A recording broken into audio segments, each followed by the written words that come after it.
मत्ती की इंजील बाब 28।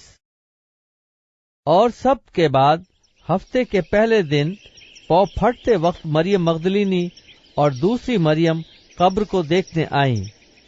और देखो, एक बड़ा भौचाल आया, क्योंकि खुदावंद का फरिश्ता आसमान से उतरा और पास आकर पत्थर को लुढ़का दिया और उस पर बैठ गया। उसकी सूरत बिजली की मानिंद थी और उसकी पोशाक बर्फ की मानिंद सफेद थी। और उसके डर से निगहबान कांप उठे और मुर्दा से हो गए। फरिश्ते ने औरतों से कहा, तुम ना डरो, क्योंकि मैं जानता हूँ कि तुम यीशु को ढूंढती हो जो मसलूब हुआ था। वो यहाँ नहीं है, क्योंकि अपने कहने के मुताबिक जी उठा है।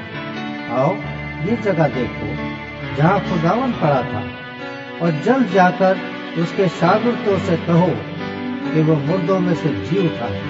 और देखो, वो तुमसे पहले गलील को जाता है, वहाँ तुम उसे देखोगे। देखो, मैंने तुमसे कह दिया है। और वो खौफ और बड़ी खुशी के साथ कब्र से जल्द रवाना होकर उसके शागिर्दों को खबर देने दौड़ी। और देखो, यीशु उनसे मिला और उसने कहा, सलाम। उन्होंने पास आकर उसके कदम पकड़े और उसे सिजदा किया। इस पर यीशु ने उनसे कहा, डरो नहीं, जाओ मेरे भाइयों को खबर दो ताकि गलील को चले जाएं, वहां मुझे देखेंगे। जब वो जा रही थीं, तो देखो, पहरे वालों में से बाज ने शहर में आकर तमाम माजरा सरदार काहिनों से बयान किया। और उन्होंने बुजुर्गों के साथ जमा होकर मशवरा किया और सिपाहियों को बहुत सा रुपया देकर कहा, ये कह देना, रात को जब हम सो रहे थे उसके शागिर्द आकर उसे चुरा ले गए। और अगर ये बात हाकिम के कान तक पहुंची तो हम उसे समझाकर तुमको खतरे से बचा लेंगे।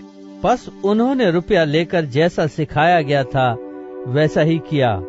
और ये बात आज तक यहूदियों में मशहूर है। और 11 शागिर्द गलील के उस पहाड़ पर गए जो यीशु ने उनके लिए मुकर्रर किया था। उन्होंने उसे देखकर सिजदा किया, मगर बाज ने शक किया। यीशु ने पास आकर उनसे बातें की और कहा, आसमान और जमीन का कुल इख्तियार मुझे दिया गया है। बस तुम जाकर सब कौमों को शागिर्द बनाओ और उनको बाप और बेटे और रूहुल कुद्स के नाम से बपतिस्मा दो, और उनको ये तालीम दो कि उन सब बातों पर अमल करें जिनका मैंने तुमको हुक्म दिया। और देखो, मैं दुनिया के आखिर तक हमेशा तुम्हारे साथ हूं।